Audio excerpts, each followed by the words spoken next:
Hi everybody, it's Honest John. As you know, lately there have been some very interesting things said by Mitt Romney, Paul Ryan, and other people associated with the Romney campaign. Now, over the weekend at the Values Voters Summit, both Paul Ryan and Rick Santorum admitted that Republicans are not going to get the votes of smart people in this country. Now, it was meant as kind of a dig at the what they call the intellectual elite. But Santorum went on to admit that the people they are cultivating don't pay attention to facts because they know stuff in their hearts and sense it in their guts.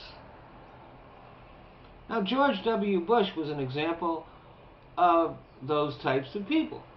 He knew in his heart and sensed in his gut that it was the right thing to do to go to war in Afghanistan and Iraq, so he couldn't be bothered with facts like whether Iraq really actually had weapons of mass destruction.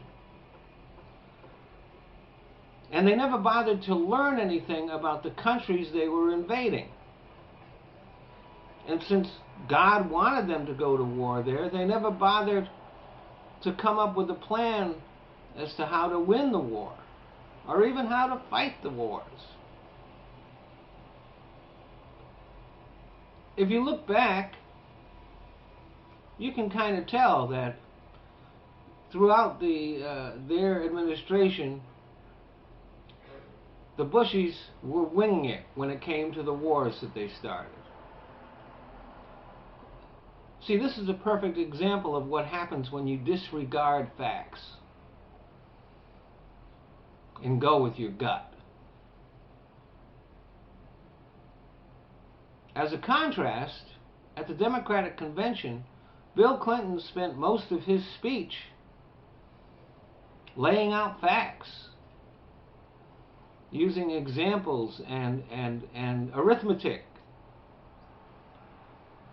He pointed out that even though the Democrats have held the White House for 4 or less years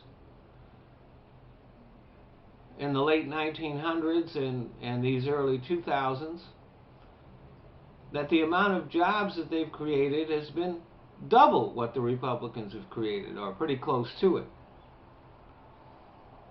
He explained the numbers of Romney's tax plan and what it would mean for the wealthy and for the middle class.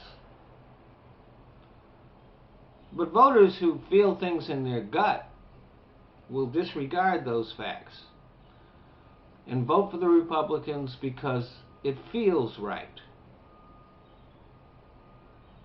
The guys who run the GOP, the rich elite behind Romney, know that the facts are against them.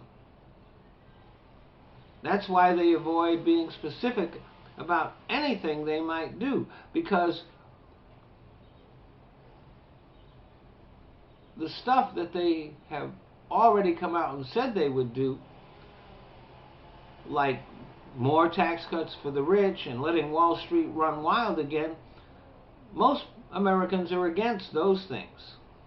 So they've stopped talking about anything they actually will do and are just saying platitudes like we will lead and we will have resolve, without any specifics of what those things mean.